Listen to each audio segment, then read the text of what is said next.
Hello everyone, welcome to my channel and welcome to another episode of Chinese Ghost Story. Today we're going to be looking at a story about a corpse.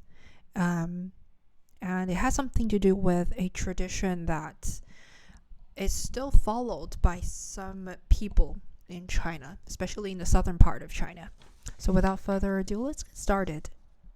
So there's this old guy in Yangxing County, in Cai village. He runs an inn with his son. And one day, 4 car drivers roll up. They needed a place to crash, but the inn's packed. The car drivers are totally stuck, and they're begging the old man to help them out. So in ancient times, if you wanted to travel and if you didn't have a horse, you kind of had to rely on car drivers to take you to places. And that's why there were a lot of inns along the streets, along the roads, so that these travelers had a place to stay at, pretty much like today's motel.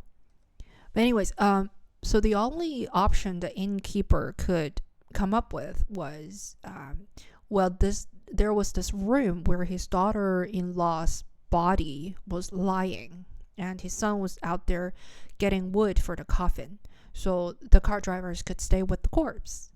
Like I mentioned earlier, this tradition is still followed here in China, in the southern part of the country, because in ancient times people believed that corpses or bodies, they had to be buried at the right place, and everything depended on feng shui at the time. Even today, Chinese people still believe in feng shui. Me personally kind of believe in it. And if you cannot find the right place to bury a dead body, you will have to keep the body at home. And that will give you enough time to find a feng shui master to choose the right location for the burial. I believe that today in some regions here in China, some families choose to keep the body in the fridge until they can find the right place for burial.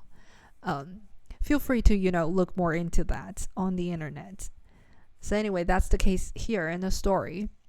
So the guys are dead tired, and so they crash right away. But one of the car drivers, he's kind of half asleep, and he hears this rustling sound coming from the corpse. Remember, the corpse is not buried, and it's not in a coffin yet, so it's probably just lying there on a plank covered by a blanket or something. The car driver opens his eyes and he saw the corpse sitting up. The corpse gets out of bed, walks into the other room, and starts breathing on the other guys.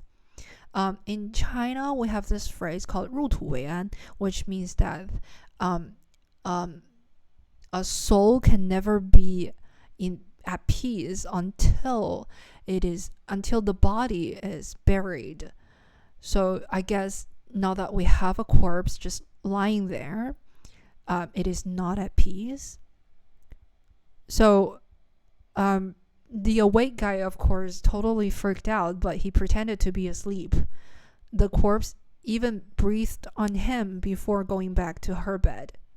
So now the car driver is wide awake and totally terrified, and he tried to wake the others, but they're out cold, and he knows he has to get out somewhere. He gets up to make a run for it, and wouldn't you know it, the corpse also set up.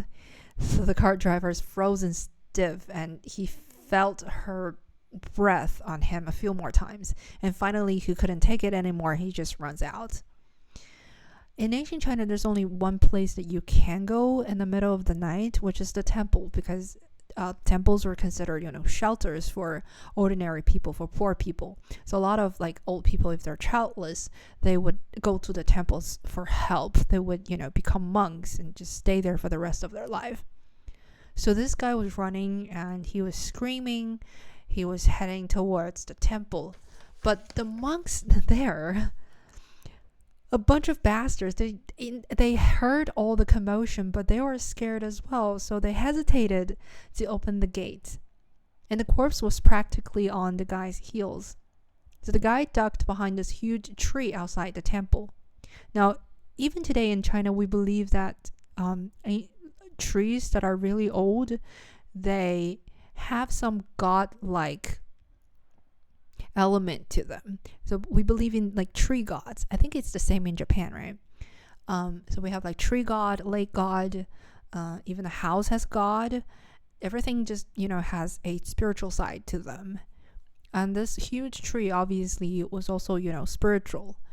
And so there was probably a tree god. And remember, this tree was next to a temple. And so, after being with the temple for so long, of course, the tree would have some spiritual side to it. Anyways, so the ghost launched for the guy, and she wrapped her arms around the tree, but she missed. So, personally, I believe the tree god was trying to protect the guy. And then the ghost just froze, and she was stuck to the tree. The monks who had been listening to this the whole time, they finally came out, and they were they found the guy on the ground who looked like he's dead, but he still got a faint heartbeat. And so the monks dragged him inside, and he woke up the next morning. He told them the whole story, and the monks, they went out and checked out the tree, and sure enough, there's the corpse. Her fingers jammed into the wood. So the monks called the county police, and it took a bunch of guys to get the corpse hands loose from the tree. They were really like stuck in there, like she had been digging her fingernails into the tree. The police sent some runners over to the inn, and the old innkeeper was losing his mind because first of all, his daughter-in-law's body was gone, and also the guests from last night were all dead. The car driver, of course, also freaked out because who's going to believe his story? And that's it. I didn't really learn much from the story, except I think it's pretty interesting because the story was written 400 years ago, and even today we have some people that follow the tradition in China. So again, if you're interested, feel free to look it up on the internet. I heard that, yes, some people do still keep dead bodies at home in the fridge, which is quite funny and interesting. All right, that's it for today's video, and I'll see you guys in my next one. Until then, bye bye.